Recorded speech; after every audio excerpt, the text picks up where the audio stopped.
Hello बच्चों, तो मैं फिर से आ गया हूँ नया वीडियो लेके आप लोगों के लिए। आज मैं आपको बताने वाला हूँ जॉइंट ऑफ द बॉडी, यानी कि शरीर की संधि के बारे में मैं बताने वाला हूँ।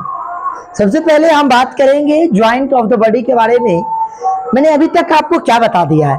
मैंने अभी तक आपको स्केलेटल सिस्टम के बारे में बताया कि भाई कि स्केलेटल सिस्टम में कितने, कहने का मतलब अलग अलग टाइप के 206 हड्डी होते हैं, उसके नाम क्या होते हैं, कौन सा बोन्स कहाँ पाया जाता है, इस सब के विषय में मैंने आपको बता दिया है। तो आज हम आपको बताने वाले हैं कि जॉइंट आखिर क्या होता है। तो चलिए हम बात करते हैं जॉइंट पे। आइए, जॉइंट की अगर हम बात करें तो आप भी जानते हैं joint are the essential joint are the essential for all type of movement, all types देख लीजिए आप, all types of movement, all types of movements. Joint are the essential for all type of movement. It is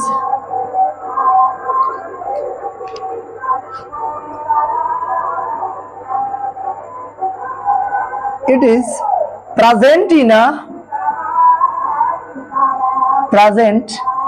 a skeleton system. Skeleton system। अच्छा, ये यानी कि joint की अगर हम बात करते हैं तो भाई ये किस में प्रेजेंट रहता है? स्केलेटन सिस्टम में प्रेजेंट रहता है, आपको पता है। चलिए ऑल टाइप की अच्छा आइए हम बात करते हैं, जैसे में कि हम जॉइंट की बात करिए रहे हैं तो बोन और बोन के जो बीच में जो जुड़ाव होता है, बोन प्लस बोन, ये बहुत इंपॉर्टेंट है। ये जो है छोटा है चीज है, लेकिन पूछ लिए जाते हैं बोर्ड में, हमें पता होना चाहिए।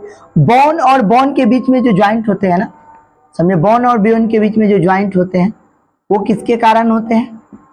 लिगामेंट के कारण होते हैं। लिगामेंट के कारण होते हैं, आप ध्यान रख सकते हैं। लिगामेंट के कारण होते हैं, लिगामेंट। आइए उसके बाद हम बात करते हैं मसल्स और बोन के बीच में जो जुड़ाव होते हैं, जॉइंट्स होते हैं मसल्स और बोन के बीच में। आइए हम पॉइंट बना कर लिख लेते हैं इसको। मसल्स और बोन के बीच में जो जॉइंट होते हैं उसको अपन क्या बोलते हैं भाई? ध्यान रख सकते हैं, उसको हम लोग कहते हैं टेंडोन। क्या कहते हैं? टेंडोन के कारण होता है। चलिए, तो ये दोनों बड़े इंपॉर्टेंट है, अपन को ध्यान रखना पड़ेगा। आइए हम बात करते हैं, आप जॉइंट की बात कर लिए तो किस टाइप के जॉइंट होते हैं ना, डिफरेंट टाइप ऑफ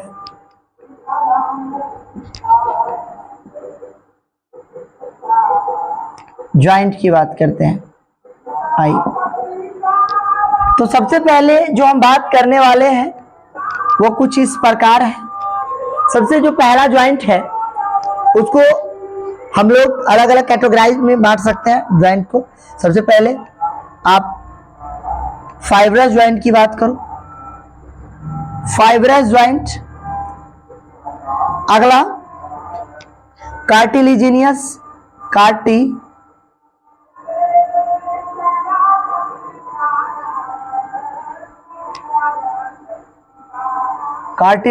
जॉइंट है,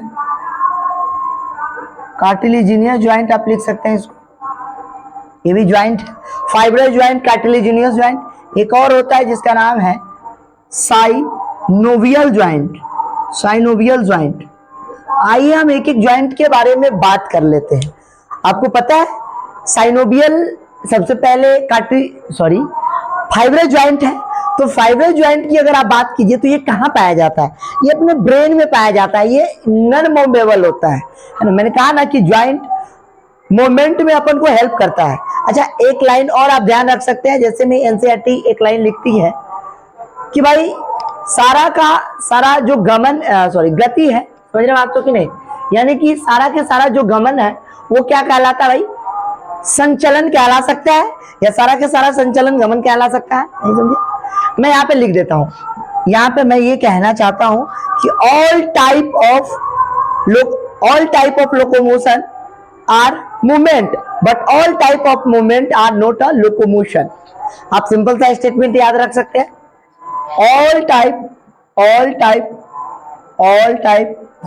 all types of locomotion are movement,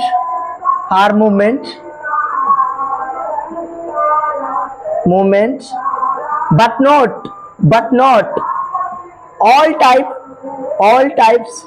all types of locomotion, but not all type of movement are locomotion। देखिए मैंने क्या लिखा है, आप ध्यान से समझने की कोशिश करो। मैंने लिखा है कि हर एक प्रकार का जो संचलन होता है वो गमन हो सकता है, लेकिन सारा गमन संचलन नहीं होता है।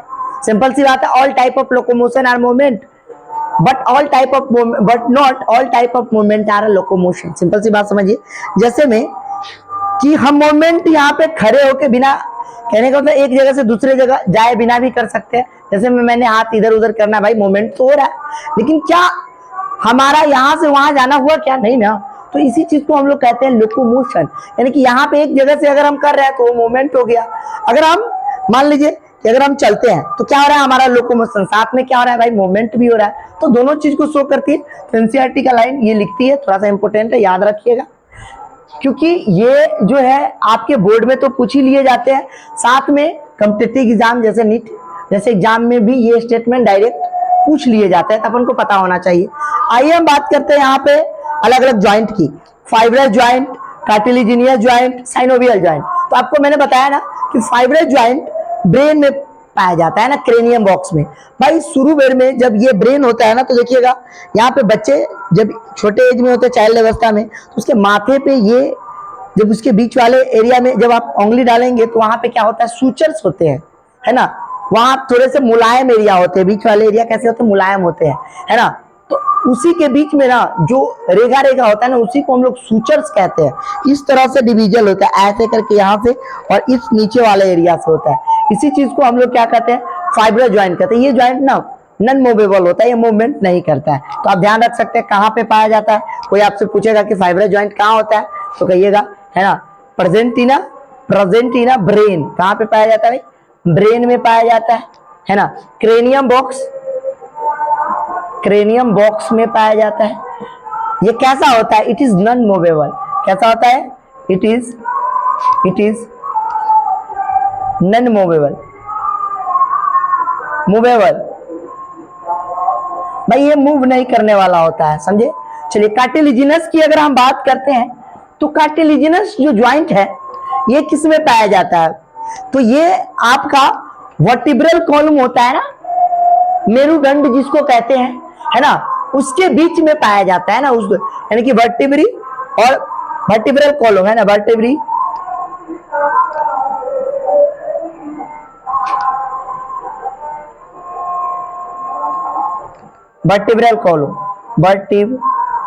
कॉलम में पाया जाता है।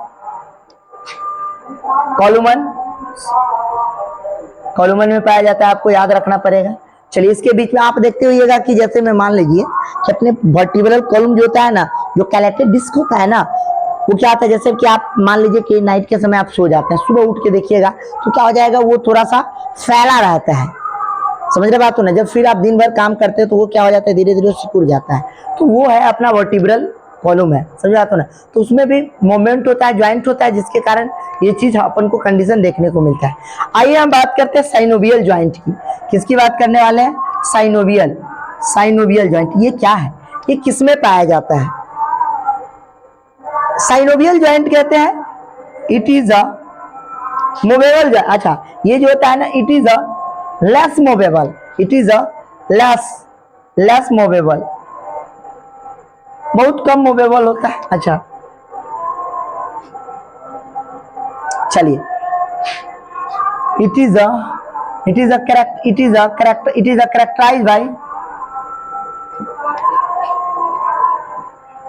characterized by synovial fluid।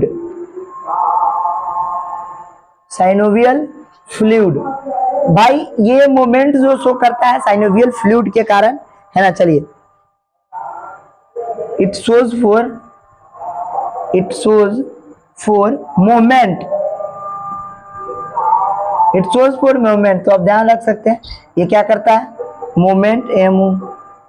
Moment shows करता है, तो अपन को ध्यान रखना है it shows for a moment.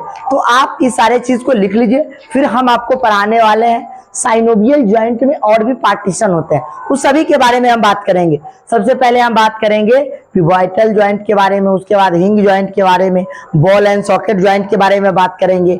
उसके बाद हम बात करेंगे ग्लाइडिंग जॉइंट के बारे में, या उसी को एपिसॉइड जॉइंट कहते हैं। उसके बाद सैडल जॉइंट के बारे में पढ़ेंगे। ये सभी के सभी जो जॉइंट है वो अपन कहाँ पढ़ेंगे, साइनोवियल जॉइंट के अंतर्गत पढ़ेंगे। तो चलिए एक एक करके हम पढ़ने वाले हैं, आप इसको लिखिए। चलिए लिख लीजिए यहां तक। चलिए फिर करते हैं आगे की ओर चलते हैं। आइए,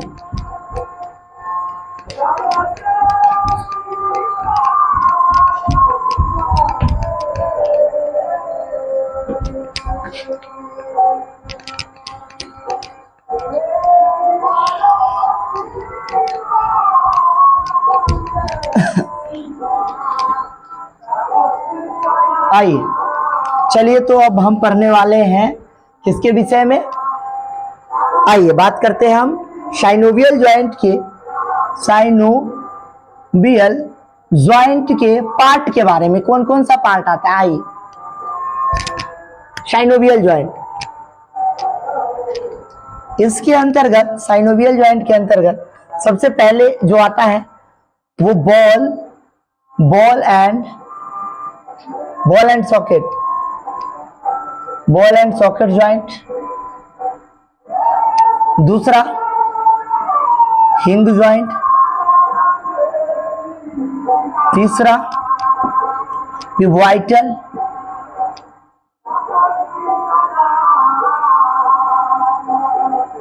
pivot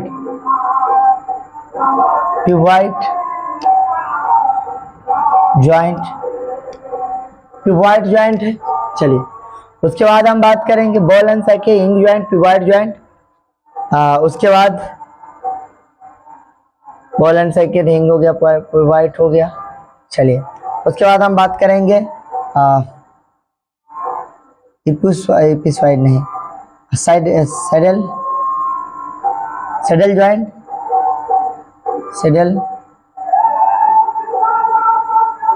saddling joint, saddle joint हो गया। उसके बाद स्लाइडिंग उसे कहते हैं, सैडल जॉइंट या स्लाइडिंग,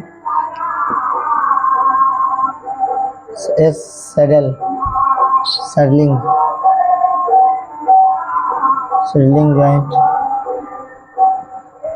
उसके बाद एक जॉइंट और होता है, सैडल जॉइंट हो गया। उसके बाद एपिसॉइड कहते हैं या ग्लाइडिंग जॉइंट कहते हैं, ग्लाइडिंग जॉइंट हो गया। इसी का नाम है एपिसॉइड जॉइंट। स्पेलिंग थोड़ा सा देख लीजिए, GLIDING, ग्लाइडिंग बोलते हैं, ठीक है। एपिसॉइड ELLAPSOID, एपिसॉइड जॉइंट कहते हैं। एपिसॉइड जॉइंट के भी नाम से जानते हैं। चलिए एपिसॉइड एस लिखे यहाँ पे, ये एपिसॉइड जॉइंट। आइए एक एक जॉइंट के बारे में हम पढ़ते हैं। सबसे पहले हम बात करेंगे बॉल एंड सॉकेट जॉइंट। क्या है ball and? It is shows for moment in 360 degree. कितना डिग्री? 360 डिग्री मोमेंट शो करता है। अच्छा, बॉल एंड सॉकेट जॉइंट की अगर हम बात करें तो ये कहाँ होता है, ये बात आपको याद रखना पड़ेगा। कहाँ कहाँ ये दिखाता है? सबसे पहले आपका ये ह्यूमरस और स्कैपुला के बीच में जो होता है शोल्डर ज्वाइंट होता है, शोल्डर ज्वाइंट शोल्डर में पाया जाता है। उसके बाद अगर हम बात करें तो ये पेल्विस वाले रीजन में, पेल्विस गर्डल वाले रीजन में पाए जाते हैं। आप ध्यान रख सकते हैं शोल्डर वाला रीजन, पेल्विस गर्डल, ये सब के सब कितने 360 डिग्री के एंगल पे मूव कर जाता है, इसीलिए इस ज्वाइंट का नाम क्या पड़ गया, बॉल एंड सॉकेट ज्वाइंट। चलिए मैं इसका आपको पिक्चर भी रख दूंगा। आइए हिंग ज्वाइंट की अगर हम बात करें तो हिंग ज्वाइंट कहाँ पाया जाता है। हिंग ज्वाइंट ये वैसा ज्वाइंट है, समझ आते हो ना, जो कि आपको नी में पाया जाता है, ठेवना में, नी। अच्छा चलिए, it is moment of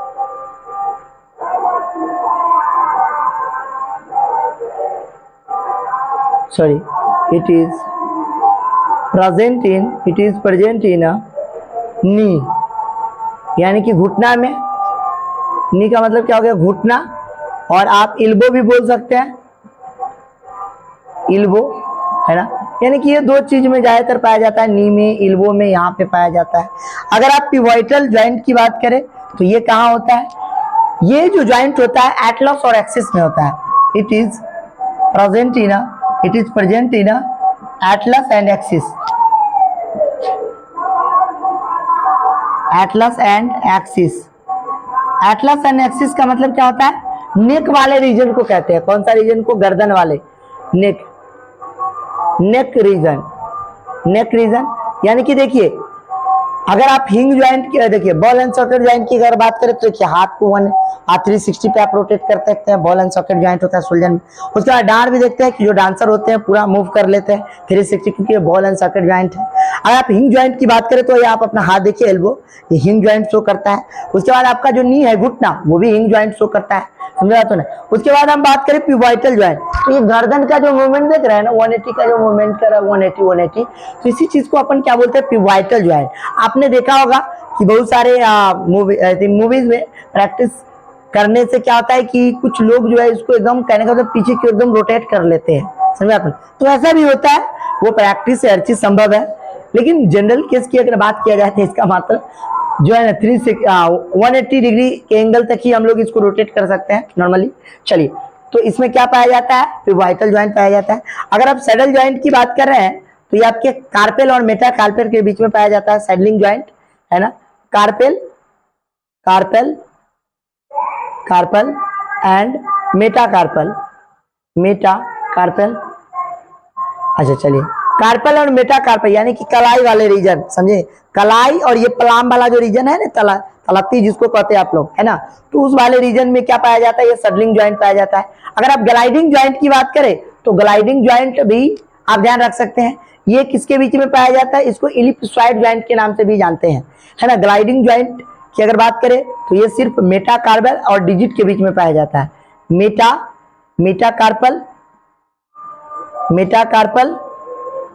metacarpal and digit के बीच में पाया जाता है। एंड डिजिट का मतलब हो गया फिंगर, किसके बीच में, फिंगर के बीच में, है ना, मेटाकार्पल और फिंगर के बीच में पाया जाता है। अगर अगला ज्वाइंट की अगर हम बात करते हैं, ठीक है ना, तो अभी आपको ये तो मैंने बॉल एंड सॉकेट ज्वाइंट हो गया, हिंग ज्वाइंट हो गया, पिवोटल ज्वाइंट हो गया, स्लाइडिंग हो गया, ग्लाइडिंग हो गया, तो एक एक ज्वाइंट के बारे में मैंने आपको बता दिया। अब हम आपको बताने वाले हैं कि स्केलेटल सिस्टम में और मसल्स में आखिर किस किस प्रकार की बीमारियां होती है, उसके विषय में हम चर्चा करने वाले हैं। तो आप इसको एक बार लिख ले, उसके बाद आगे हम चलते हैं।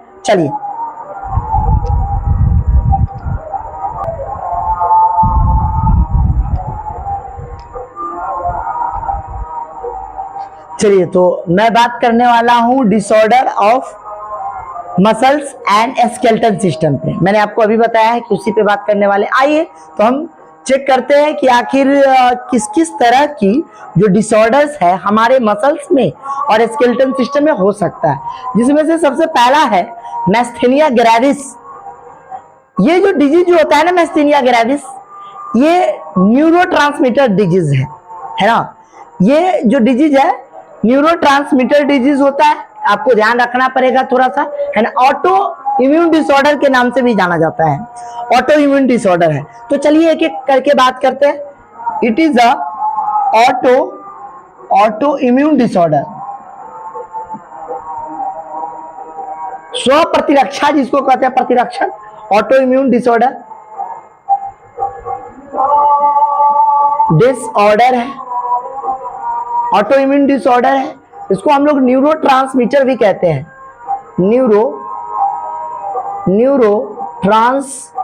ट्रांसमीटर। अच्छा, न्यूरॉन में होती है ये बीमारी, जैसे मैंने आपको कहा ना, ये ऑटो इम्यून डिसऑर्डर है, न्यूरोट्रांसमीटर वाली डिजीज है, न्यूरॉन को इन्फेक्ट कर देता है। जनरली इस केस में क्या होता है कि न्यूरॉन वगैरह जो मैसेज भेजने का काम करता है ना, वो करना बंद कर देता है, जिसके कारण कंडीशन ये हो जाती है कि मसल्स, अपना जो स्केलेटन सिस्टम है ना, वो पैरालाइज हो जाती है।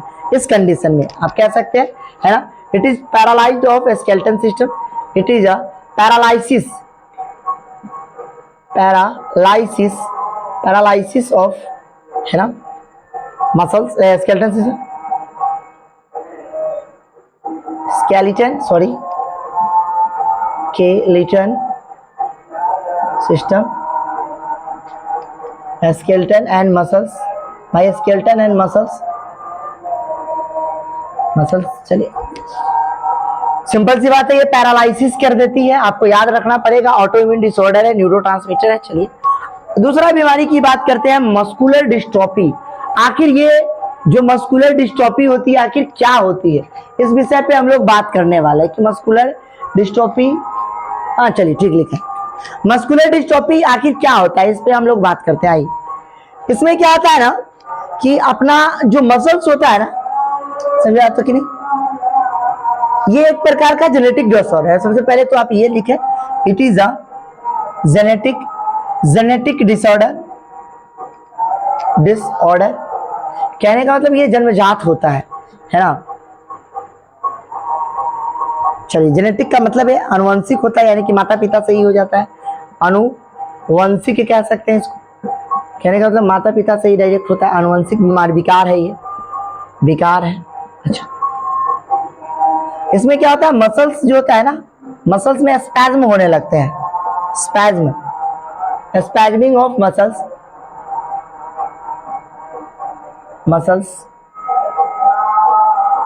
अच्छा, यहाँ पे हम टिटनी की बात करें तो इसमें क्या हो जाता है, contraction of muscles, muscle contract हो जाता है, कॉन्ट्रैक्शन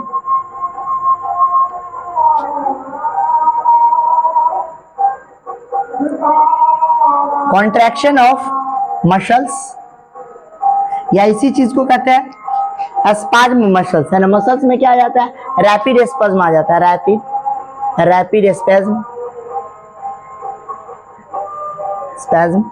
इसमें क्या हो जाता है, एक चीज और याद रखिएगा, डिक्रीजेज ऑफ कैल्शियम। सिंपल सी बात है, ये सारे प्रॉब्लम किसके कारण आते हैं, कैल्शियम की कमी के कारण, आप ध्यान रख सकते हैं। कैल्शियम जो डिक्रीज हो जाता है अपने शरीर में, कैल्शियम प्लस क्या हो जाता है, डिक्रीज हो जाता है, तो इससे ये सारी प्रॉब्लम आ जाती है। आर्थराइटिस से तो आप लोग अच्छी तरह से परिचित होइएगा। आर्थराइटिस क्या है भाई, सिंपल सी बात है, आर्थराइटिस ये एक इन्फ्लामेशन ऑफ डिजीज है। ये खास तौर पे आर्थराइटिस जो है ना, ज्वाइंट में इन्फ्लामेशन है ना लाता है, inflammation of joint, inflammation of joint आप कह सकते हैं, ज्वाइंट में इन्फ्लामेशन कर देता, सूज जाता है ज्वाइंट। अब अगला हम जो डिजीज है उस पर बात करने वाले हैं, जिसका नाम है ओस्टियोपोरोसिस।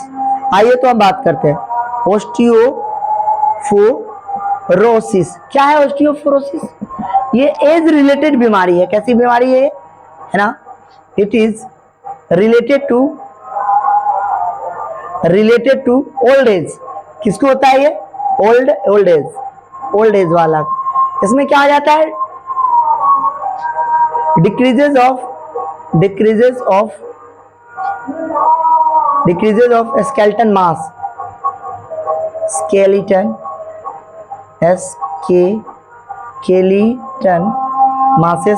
Skeleton masses. चलिए deposition of it is related to old age, decreasing of skeletal masses, है ना। इसमें क्या हो जाता है, और आप ध्यान रख सकते हैं क्या भाई, सिंपल सी बात है, इसमें क्या होने लगेगा आपको, जो ज्वाइंट होता है ना, ज्वाइंट में पेन होने लगता है। It is a deposition, it is a deposition of uric acid, इसमें भी क्या हो जाता है,